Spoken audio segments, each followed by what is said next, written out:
ها ويناد غرتاها الكني آدي يقرح بدنتهي مقدشو muraayadda ummadda Soomaaliyeed waxa ay guranaysaa miraha nabadgelyo iyo horumar ee muddo la soo beerayay kaabayaasheeda dhaqaale ayaa xawli u dhismaya dhalinyaradu waa bari kasta waxay u jarmaadaan dugsiyada waxbarashada xoogsataduna nolol maalmeedkooda ayay si nabad uga soo dhacsadaan suuqyada halka tujaartuna dharaar waliba taagaan dhismayaal bilicsan oo u dhigma kuwa dunida kale ee fahantay qiimaha nabaddu leedahay waxaan joogay burburkii dalkana dib uga maanan ka bixinin waxaan ahay qof dhacdo kasta u soo joogto xanuun badan waxaan soo marnay marxaladaha hadaan soo xisiisano hurdada aan ka sasayno xanuunkaasi dareen buu nagu reebtay inaan dib ugu noqonana aad bay noo dhibaysaa xitaa xusuustiisa aad iyo aad noo dhibaysaa anta waxaan joogaa wixii shalay toole aan joogni wax ka bedelan aan arkaynaa ilaahay subxaanahu wa ta'aala in baa looga mahadhayaa wax kastaana waxay leeyihiin bilow iyo dhamaad maanta bilow wanaagsan oo lagu dayo karaan joognaa ninka xoog leh ee qoriga haysta maahana cid kale ma noolaan jirin hadda waxaan aragnay bashbash barwaaqo mushaar ciidan rasmi ah dawlad jirta waxaan haynaa wadadii lagu heli lahaa cadaaladda iyo horumarka Soomaaliya siday uga bixi lahayd 30 sano la soo dhaafay dhibaatadii way badan oo soo maray Muqdisho way ka adkaayeen kuwa maanta balse wali waxa ay naawilaysaa nabadgelyo taam ah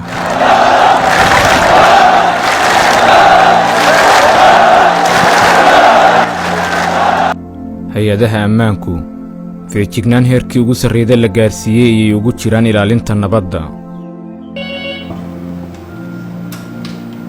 السلام عليكم صح معكم هذا لبضي سنة لبضي سنة قدام صدق سنة قدام صار عضو دنوبت الدلكان كده عيسى وهي رانيس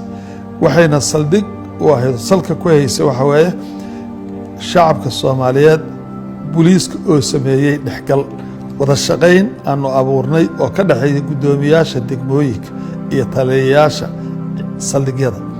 oo iyagu wada shaqeeya haday wada shaqeeyaan taliyaha saldhiga iyo gudoomiyaha degmada iyo ururada bulshadu oo iyagu wada shaqeeyaan oo wada shaqeyntaas oo heer fiican aan gaarsiinay ayaa keentay in dunuub badan oo ka dhici jirtay dalka kan muxuu ahaa ay yaraato nabadda oo ah saldhiga nolosha marka la joogo xafiiska ugu sarreeya dalka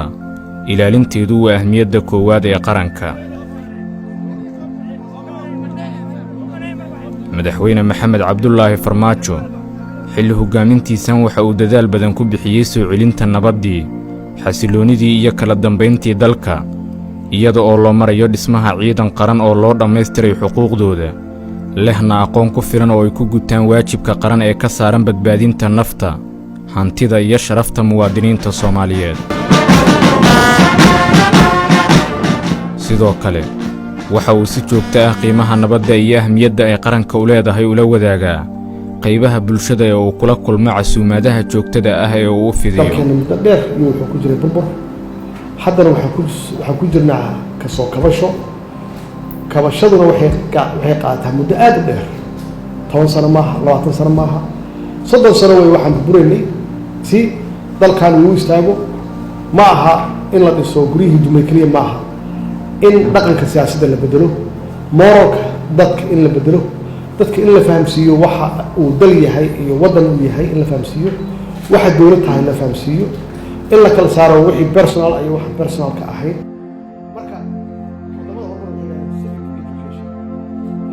waa mowduuc aad u ballaaran marka ay timaado ka hadalka qiimaha nabad ee ugu fadhiso bulsho ku nool sida Muqdishodan marxaladaha kala duwan soo martay halkan waa mid ka mid ah goobaha bilicda san ee magaalada Muqdisho qaybaha kala duwan ee bulshada ayaa u yimaada inay ku qaataan waqti nasiino sida aad gadaasheedaba ka arki kartaan dareenka iyo jawiga qurxoon ee halkan ka jira waxa uu xiriir la leeyahay fariinta aan dooranay inaan ka hadalno ee ah nabadda magaalada Muqdisho ee caasimadda dalka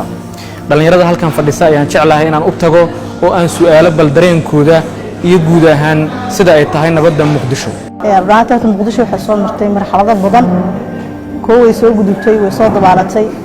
Muqdisho maanta meesha ay joogto waxay joogtay maalin ay ka xumeed rahantii qof kastoo magaalada Muqdisho ku dhashay xilladii maanta wixii ka dambeeyay 80ka xisaanka ahaa wala wada dareemi karaa aniga waxaan dhashay maalin burbura maalin calaada maanta haddana waan joogaa waxaan dareemi karaa marka farqiga u dhexeeya shalay iyo maanta in ammaanku iyo maxaa la yiraahdaa nabadgelyadu ay aad u korortay oo bogsiimo fiican heshay waxaa daliil u ah hadda tartankii ugu dambeeyay oo maxaa la yiraahdaa fariin cad oo dadka Muqdisho inay nabadgelyo haystaan una baahan yihiin maxaa la yiraahdaa inay ka qayb qaataan ay xataa diyaar u yihiin ay direysay inta marka laga fiiriyo sida dadku ay maxaa la yiraahdaa ugu mamanaayeen sida ay uga soo qayb galayeen nambarka tirada ka soo qayb galaysay qaabka deganaashada loo ay uga qayb qaadanayeen xasiloonida amni siyaasadeed horumarada bulsho iyo hanaqaadka wadajirka ummadda ee qaranka ku tilaabsaday sanadihiina weydaartay waxaa jira cadow argagixisada dhigyacabka ahi ugu horreysa oo u diidan dalkeenna kuwa oo had iyo jeer maleega shirqoollo lagu weeqayo nidaamka dowladnimo ee yabyabkiisa halyeeye badani nafta macaan u soo hureen in dalkaanu midoobo oo naga ilaalinayo dalkan dhaqaalihiisa inuu kobco oo khayraadkiisa la soo baxo oo shidaalkiisa la soo baxo naga ilaalinayo inaan cudud military oo xoog yeelano oo cirka iyo dhulka iyo badda aan difaacan karno maxaa yeelay intaas daan helno khatar waxay ku galayaan iyaga annagu inaan kontroolno iyaga walwalka ugu badan ee ay qabaan kuwa diidan nabad iyo xasilooni waarta oo ka hana qaada dalkeenna waa sida jaantuskooda dhaqaalo u ekaan doono haddii Soomaaliya awood u yeelato ka faa'iideysiga kheyraadka faraha badan ee eebba ku manaystay dhulkeeda hodanka ah